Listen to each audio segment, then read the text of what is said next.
जय गुरुदेव,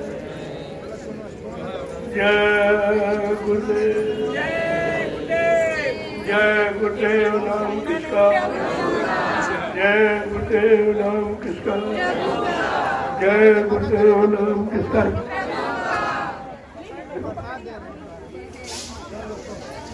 जल्दी करो, समय नहीं। हाथ जोड़ते जाइए आप लोग, मैं कितनी दूर से दर्शन करेंगे। बड़ी जल्दी निकलने चलिए। बीमारी अपनी है, ये बीमारी तुम्हारे दुखों की, तुम्हारी तकलीफों की, और राजा की अज्ञानता की बड़ी बीमारी कि राजा बन जाने के बाद भी वो राजा की महिमा नहीं जानता है। पिछले राजाओं के इतिहास को पढ़कर उसे राजाओं की महिमा समझनी चाहिए और आगे आने वाले नरकों से अपने आप को बचा लेना चाहिए कि महात्मा तुम्हारे हित में। इसीलिए ऐसे राजवंशियों को रखा जाता जो राजा का हितैषी, राजा को गलत रास्ते पर चलने के लिए सलाह दी। लेकिन आज ऐसा क्यों? तब उसी के हाँ में हाँ भरने वाले जल्दी मिट जाए, जल्दी विनाश हो जाए, नरकों में चला जाए, ये मंत्रिमंडल तुम्हारा ये सहयोगी है। अरे कुछ तो समझो, भगवान ने बुद्धि दी है, उस बुद्धि का प्रयोग करो, सदुपयोग करो, नहीं इसकी भी सजा आपको मिलेगी, इसकी भी सजा। मैं बहुत खोल के कहने वाला व्यक्ति हूँ, क्योंकि मुझे किसी का डर नहीं है। सत्य कहने में डर होना भी नहीं चाहिए, और सत्य किसी से डरता नहीं, और सत्य को कोई पराजित कर नहीं सकता। लंबे समय कुछ दिन तक परेशान कर सकते हो, लेकिन पराजित नहीं कर। अंत में पराजय का मुख तुम्हें ही देखना पड़ेगा। न माने तो मैं तो प्रार्थना कर सकता हूँ, क्योंकि मेरा काम प्रार्थना करना है, मेरा काम समझाने का है, सही सच्चे रास्ते पर चलाने का है। आपको ये सब ध्यान में रखना है। जल्दी करो प्रेमियों, अभी फिर निकलूंगा, फिर मिलूंगा, और शाम को संदेश भी तो दे दिया पूरा, संदेश पूरा दे दिया। लेकिन कुछ लोग आ रहे हैं, कुछ कल आएंगे, इसलिए वो संदेश जो जनहितार्थ सबकी आत्माओं के कल्याण का, वो तो मैं मुक्ति दिवस पर ही प्रसारित करूंगा। उसको कल वो समय तिथि तारीख निश्चित, जो आ जाएंगे वो आ जाएंगे, जो नहीं आएंगे वो छूट जाएंगे। बाद में जीवन पर रोते पछताते रहेंगे, क्योंकि ये समय मेरे पास भी नहीं रहेगा। समझाने की कोई सीमा, सुनाने की कोई सीमा जो होती है, ऐसा नहीं है कि हम बुलाते रहे, तुम छोड़ते रहो, तुम बुलाते रहो, तो ये भूल भुलैया अब होने वाली नहीं है। जो प्रेमी आ गए हैं तो बड़े सामर्थ्यशाली है, उन्होंने अपनी मुक्ति का बयान दे दिया है, उनका काम हो जाए। बस बाकी यहाँ देश मंत्री कुछ नहीं, मेरे कोई छोटा बड़ा गरीब अमीर मेरे यहाँ कुछ नहीं, कोई हिंदू मुसलमान सिख ईसाई, ये मेरे यहाँ कोई झगड़ा झगड़ा नहीं। स्त्री पुरुष का भी कोई झगड़ा झगड़ा दरबार में नहीं होता। सब में एक ही बात पर एक रूह है, बस रूह जीवात्मा का खेल है। रूह जीवात्मा रहेगी, ये शरीर जिंदा रहेगा, शरीर से काम लोगे, शरीर से भोग करोगे। अगर रूह जीवात्मा निकल गई, शरीर मुर्दा हो जाए, फिर आप ये भी काम नहीं कर सकते, जो सामान बनाया उसका प्रयोग भी नहीं कर सकते। ये तो केवल सभी नहीं।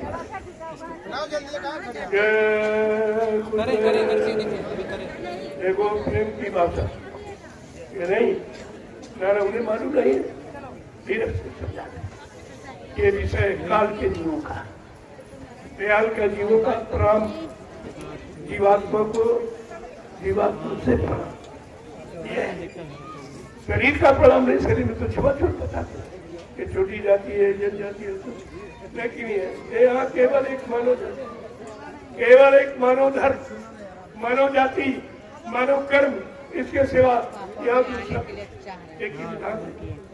और यही मैंने कहा, अगर एक ही विधान, एक आरक्षण आप बना दो, सारा विवाद देश का खत्म हो जाएगा।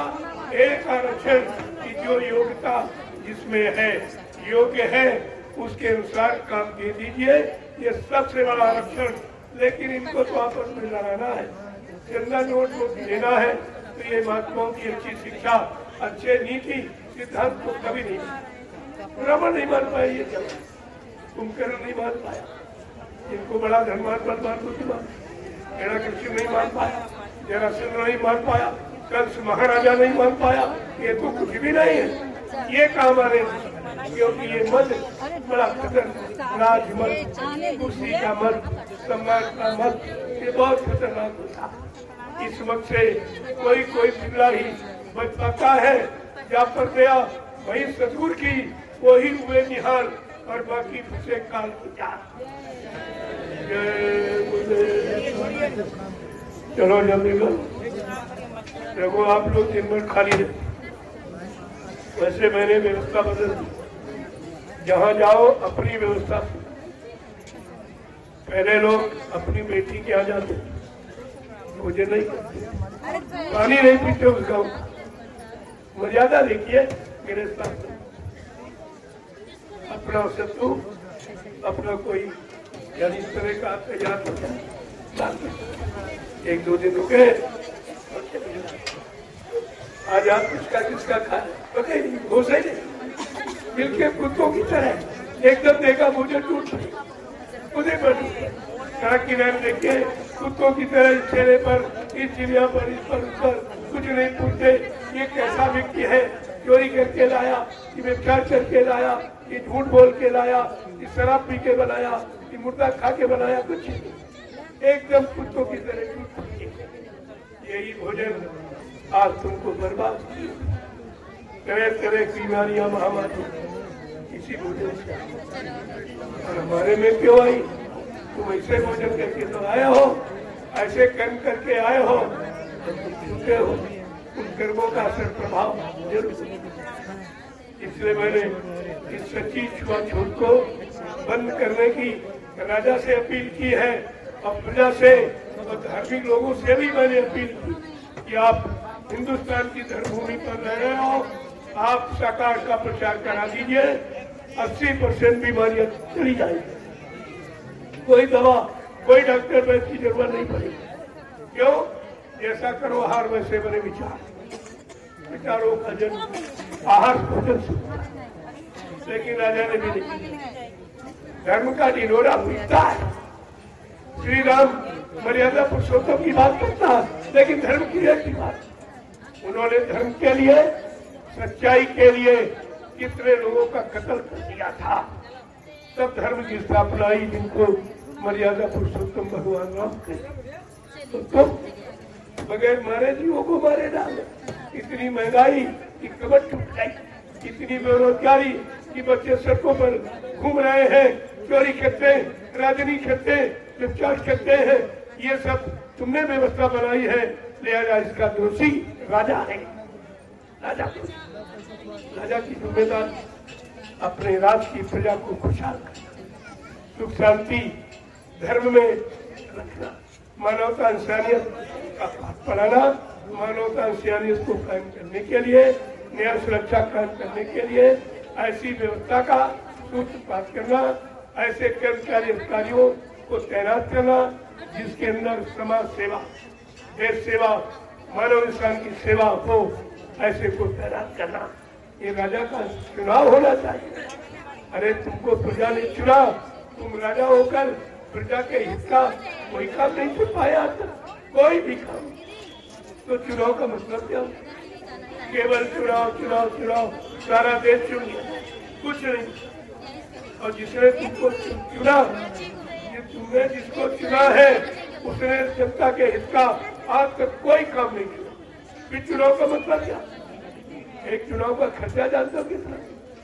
किसी ने बताया नहीं हुआ, मैं बताऊं, 70 अरब रुपए एक पंचवर्षीय चुनाव का खर्च। कितना महंगा चुनाव, और मेरा कुछ दिया कुछ नहीं, केवल अपनी खुशी, अपना मान सम्मान, अपना पद के अलावा यानी कुछ नहीं देखा। ये चुनाव जनता की खुशहाली के लिए है, जनता को सुकून शांति देने के लिए है, जनता को न्याय सुरक्षा प्रदान करने के लिए है, बेरोजगारी दूर करने के लिए है, सबको काम देने के लिए है। लेकिन ऐसा विचार किसी राजा के अंदर अभी तक अब क्या, अब तो उनका भी समय नहीं, अब 60 साल के ऊपर है। इसलिए 60 साल के कानून जो इन्होंने बनाया इनको अपने ऊपर लागू करना पड़ेगा। अगर प्रजातंत्र को कायम करना चाहते हो तो 60 साल में आपने कानून बनाया है, चाहे कर्मचारी अधिकारी हो उनको रिटायर कर दिया जाएगा, क्योंकि 60 साल में बुद्धि काम करने योग्य नहीं है। मैंने कहा बहुत अच्छी बात, आपने कानून बनाया, आप अपने ऊपर भी लागू करो।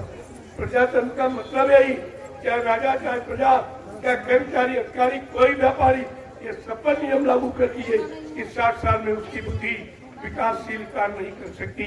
तो प्रधानमंत्री मुख्यमंत्री को भी राज्यपाल को भी इनको 60 साल में रिटायरमेंट ले लेना चाहिए।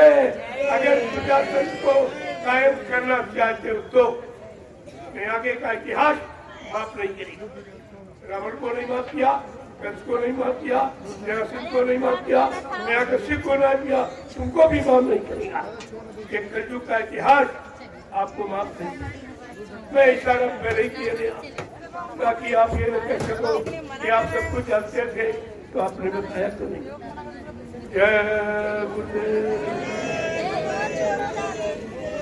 चलिए चलो आप भोजन देखो, मैंने एक नियम बना दिया, जहाँ कहीं जाओ अपनी व्यवस्था। अगर भजन करना चाहते हो, मन बुद्धि को पवित्र करना चाहते हो तो अपना भोजन, अपना भजन, भोजन पर भजन लेना, अपना पात्र, अगर सुपात्र बनना है अपना पात्र भोजन का रखो। ये सब पात्र बाजारू मत करो, इनमें जानलेवा बीमारियां लाने का गुण है। इसलिए मैंने खाली लोटा गिलास के लिए आपसे अपना पात्र, अपनी रोटी, अपनी बेटी का ख्याल रखो। रोटी का ख्याल नहीं करोगे बीमारी आ जाएगी, बेटी का ख्याल नहीं करोगे तो व्यवस्था बगल मर्यादा समाप्त हो जाएगी। आप इशारे कभी सुनते ही नहीं हो। 12 वर्ष में लगातार खुला अभियान चला रहा हूँ पूरे हिंदुस्तान में, लेकिन जब आप नहीं माने हो तो हमको मजबूर होना पड़ा। मैं कुछ वर्षों के लिए अब विराम लेना चाहता हूँ, क्योंकि तुम ऐसे मान लगे कुदरत के मार के जब रावण जैसा धनवान बलवान बुद्धि नहीं मान पाया, तुमको बुद्धि कहाँ से मानोगे।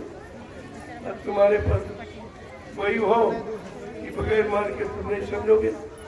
अब कुदरत का नजारा थोड़े ही, उन नजारे में अपने आप को बचा नहीं पाओ। जय गुरुदेव। चलो चलो जल्दी चलो, बंद करो। मैं भी फिर निकलूंगा 4 बजे, फिर आपसे मिलूंगा और इसके बाद शाम को नहीं, शाम को कोई दर्शन नहीं, तो संदेश भी दे रहा हूँ, दर्शन भी आपका करना। बार बार इतना समय प्रश्न नहीं करूंगा, मेरा विश्वास खराब हो गया। तुमको सुनाते सुनाते, तुमको समझाते समझाते, तुम्हारे पर हमदर्दी करने के लिए मैं 18 घंटे लगातार बैठकर तुम्हारा दर्शन किया हूँ। अब ये शरीर जवाब दे दी कि तुमने जरूरत से ज्यादा हमारा प्रयोग किया है, लिहाजा मैं असमर्थ हूँ, अब नहीं दे पाऊँ।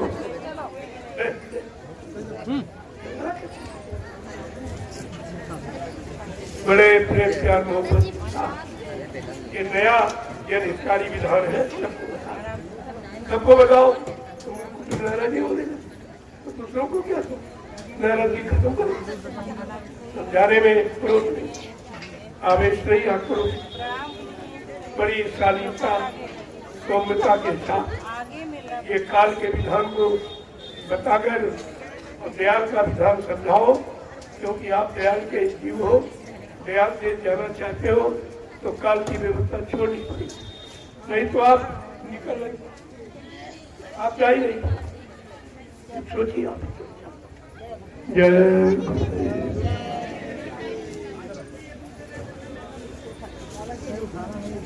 देखो अभी तो बहुत थोड़ा, अभी थोड़े लोग आए हो, धीरे धीरे कल का दिन वो पुण्य पावन तिथि तुम्हारी मुक्ति कल है।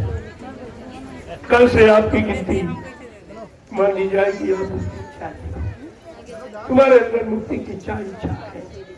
घर परिवार छोड़कर आप आए हो तो आपको उस मुक्ति पाने का अधिकार मान दिया जाएगा। तो नहीं आए वो जाने उसका काम नहीं, क्योंकि ये पर्व अब मिलेगा नहीं तो कुछ दिनों के लिए ये पर्व तुम्हारे हाथ से छूट जाए, फिर नहीं मिलेगा। पता नहीं मालिक की मौज हो न हो, जरूरी है। जब चलती आपने कदम नहीं किया, इतने दिन कदम नहीं किया, अब क्या कर सकते? अब तो तुम मेरी गरज समझते थे तो मैंने अपनी गरज से निभा दी। तुम्हारी गरज दौड़े घूमोगे, तुम्हारी कोई सुनने वाला नहीं है। करना बात कुछ सुनने वाला था, किसी के बाद क्यों सब परेशान। एक मोटा इशारा किया गया था कि बच्चा एक दिन ऐसा दिन आएगा सबके दाढ़ी में आग लगेगी, कौन किसकी बुझाएगा। महात्माओं के बड़े रहस्यमय बच्चे, सबकी दाढ़ी मतलब सब मुसीबत में घिर जाएंगे, अपनी अपनी नहीं देख पाएंगे, तुम्हारी कौन देखेगा? चाहे राजा हो चाहे प्रजा, ये सब अपनी अपनी देखेंगे। अपनी कुर्सी बचाओ, अपना मान सम्मान बचाओ, अपना पद बचाओ, अपना सामान, अपने भोग के बचाओ, ये करेंगे। तुम्हारी चिंता किसी को नहीं, अभी नहीं देख पा रहे, आके होकर भी तुम्हें दिखाई नहीं दे रहा कि कौन तुमको देख रहा, तुम किसको देख रहे हो, कौन तुम्हारी सुन रहा, तुम किसकी सुन रहे हो। अभी तुम्हें इन आँख कानों से दिखाई सुनाई नहीं देता। आगे ये समय अब खत्म हो रहा, सब समान एक, सब दिन एक समान नहीं। बहुत गैर समझी गई, तरह तरह से आपको समझाने निकालने का प्रयास किया गया, लेकिन जब आप नहीं निकलना चाहते हो तो कबीर साहब ने क्या कहा सुनी माने नहीं, दे धक्के दो चार, मारो धक्का चला जाए। जब कुदरत की मार पड़ेगी तब खेती का, लेकिन परमात्मा मिलेगी उनकी बहुत समाप्त।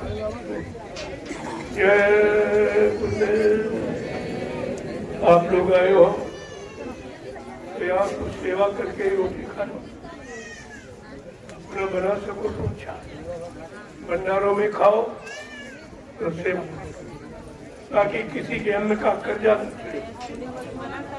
इसलिए मैंने राष्ट्रीय कार्यक्रमों की सेवा 2 किलो गेहूँ और 3 किलो चावल या 5 किलो धान प्रति व्यक्ति, परिवार के सभी सदस्यों को लाभ मिलना चाहिए।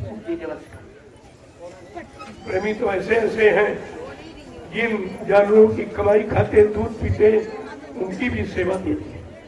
इनका भी कर्जा मेरे ऊपर, इतना भी लोग जानती है। तो तुम कुछ नहीं, पशुओं की तरह जहाँ चाहे वहाँ जिस खेत में चल लिया खा घूम रहे, पशुओं जैसे बिल्कुल। पशु प्रवृत्ति है कि आप ही चली, ये पशुओं में स्वभाव प्रभाव होता है कि केवल अपना खाना, अपना पहनना, इसके अलावा जनहित, समाज हित, परिवार हित तो इनकी छठी में ही नहीं होता। इसलिए 5-7 लोग मिलकर बना लो, उस भोजन का असर देखना, उस भोजन का स्वाद देखना, उस भोजन खाकर तुम्हारे अंदर कैसे भाव बनते उनको समझना। ये सब क्या कोई नहीं है क्या? ये सब बंद करो, मुंडन मुंडन ये नहीं वाला काम याद किया, ये सब अकेला खत्म कर, कोई नहीं, कुछ नहीं। मुक्ति दिवस है, मुक्ति पाने के लिए आए हो, मुक्ति के 4 चरण को वरना विश्व भाव कर देते, हमें जरूरत नहीं है मुक्ति, तुमको जरूरत तुमको रहो, इनको कुछ नहीं है। मथुरा में यही करती रही, 10 रुपए दिया, पैर छुड़े बाद ये कर दो, ये बना दो, वो बना दो, एक बच्चा नहीं 2 बच्चे दे दो, 2 नहीं 3 दे दो। ये तो प्यार भूखी थी, कभी मीठे न गई, और बाद में झगड़ा लेके आती कि बच्चे मारते हैं, गाली देते हैं, घर से निकाल रहे हैं, कहते रोटी नहीं तुम्हारे लिए, कपड़ा नहीं। ये जिंदगी भर तुम इसी के लिए रोती रही हो, अपने जीवात्मा के लिए कब रोगी, कब रोना सीखोगी? तुम्हें अपना रोना भी तो नहीं मालूम। जय गुरुदेव। राजा मैं आपसे बहुत दूर रहना चाहता, बहुत दूर, इतनी दूरी बना लूंगा कि आपकी अकल खुल जाए। अबे नजदीकी वाला खान तुम्हारे तो लाद के बैठा हूँ, धो रहा हूँ, धोते नहीं बन रहा, लेकिन फिर भी धो रहा हूँ क्योंकि वचनबद्ध हूँ, गुरु के आदेश में बधा हूँ कि जब तक आपके संदेश को जन जन के कान पहुँचाने की शक्ति रहेगी करता रहूँगा। लेकिन आज उसे भी मुझे बंद करना पड़ रहा क्योंकि आप सुन नहीं रहे, समझ नहीं रहे हो, कर नहीं रहे हो, लिहाजा उनके वचनों का निरादर हो रहा, संतों की वाणी का अपमान हो रहा। मैं उस वाणी को विराम देना चाहता हूँ, इसलिए ये अंतिम कार्यक्रम आप समझिए कुछ दिनों के लिए, कुछ दिनों हो सकता मोजाजा वो तो दयालु है, दया भी करते रहते हैं, नाराजगी में झाड़ दें, फटकार दें, उसमें भी दया बरसती है, हो सकता। लेकिन कुछ दिनों के लिए फिलहाल मैं विराम देना चाहता हूँ, आपको एहसास कराना चाहता। जब सत्संगों में आते थे तो आपकी सुरक्षा कितनी थी, कितनी बीमारियां कम थी, कितना पैसा आपका नजर खर्च नहीं होता था, कितनी बचत थी, कितनी बरकत थी। जब पानी का विराम हो जाएगा फिर आपका नशा सब खत्म हो, सारा नशा से चढ़ा उतर जाएगा। जय गुरुदेव। चलो जब तक झंडे की परिक्रमा करो, देखो जितने भंडारे आए जो सेवा में खर्च हो कर देना, लेकिन बचा हुआ धन और सामान घर मत ले जाना। अगर एक बच्चा चला गया तो सब निकल, कुछ नहीं बचेगा, क्योंकि वो धन गुरु का, वो संगत का धन, संगत गुरु की किसी इंसान की नहीं, उसको सीधे नविशाल जहाँ प्रेमियों की सेवा चलती है, टोलियों में प्रेमी आते जाते गए सेवा करते हैं, तुम्हारा अन्न तुम्हारा धर्म उनकी सेवा में लग जाएगा तो आपको उसका कुछ लाभ मिल जाए। लेकिन यहाँ नहीं, सभी कार्यक्रम कर लो, इसके बाद बचा हुआ अन्न और धन सामान सब मतलब यानी रख करके सीधे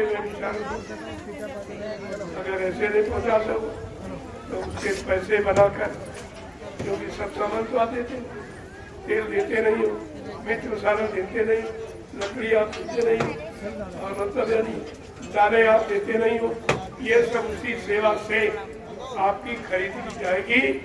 और जो आश्रम पर जो सेवादार सेवा करने आएंगे उनके भोजन व्यवस्था में खर्च कर दिया जाएगा। एक भी पैसा इधर नहीं है, जिस बाबत में आपने दिया और जिस बाबत में दिया गया उसी सेवा उस धन को अन्य को खर्च किया जाएगा। इसमें मैं किसी की मनमानी नहीं चले, नहीं तो अपना ले जाओ, हमें जरूरत नहीं। लेकिन बात में हम ये नहीं सुनेंगे बीमारी आ गई, हमें काफी बीमारी का तुमने जितनी चोरी की है उसका 1000 गुना अभी खर्च कर दोगे तब तुम्हारी समझ में आएगा कि सत्संगी की कमाई के दोनों अंगुल साथ और भजन करे तू बने नहीं तो खा रहे आप सिद्धांत, तब तुम्हारी समझ आएगी।